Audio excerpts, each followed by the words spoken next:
for like the unpartnered or partnered person who has a really busy schedule and life, doesn't want a lot of like ton of extra work, but is ready for some change, and that just might be in the mindset.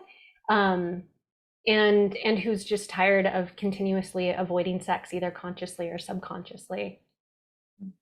Yeah. Yeah. And you said some change, even if it's just to the mindset. And my thought was like, yeah, a lot of this is about the mindset, right? That sense of like the thoughts that come up of wanting to avoid sex. And, and what we do know is that that's a protective mechanism. And you talked about many of the different things that can activate that protective mechanism that kind of brings up that part of us that says, oh, this seems, dangerous, or this seems like a risk, right? So I'm wondering if you can talk a little bit more about some of the things that you have seen or noticed or experienced that have like contributed to that sense of like activating this protection, activating this avoidance around sex. Yeah. Well, so most of us are pretty used to the idea of a trauma or like a really bad experience, something that we can like point to and be like, oh, this awful thing happened, and therefore it makes sense to me that I want to avoid it.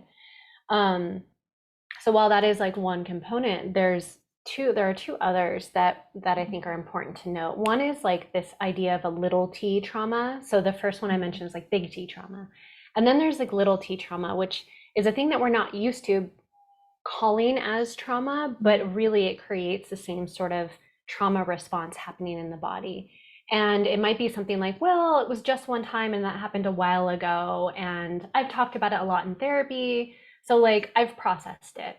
And I thought that was the case too until I became a certified trauma therapist and worked as a somatic psychotherapist where I did body-based work rather than just like cognitive talk therapy. And that's what shifted for me to realize like, oh, even if it happened a long time ago, and even if it was just that one time, and even though I talked about it for years in therapy, my brain got that message, but my body didn't get the message. And so recognizing those pieces can also become locked in as a trauma response, so that anything that looks like sex that might relate to that one time or that experience can actually be lumped in as a defensive response of protection.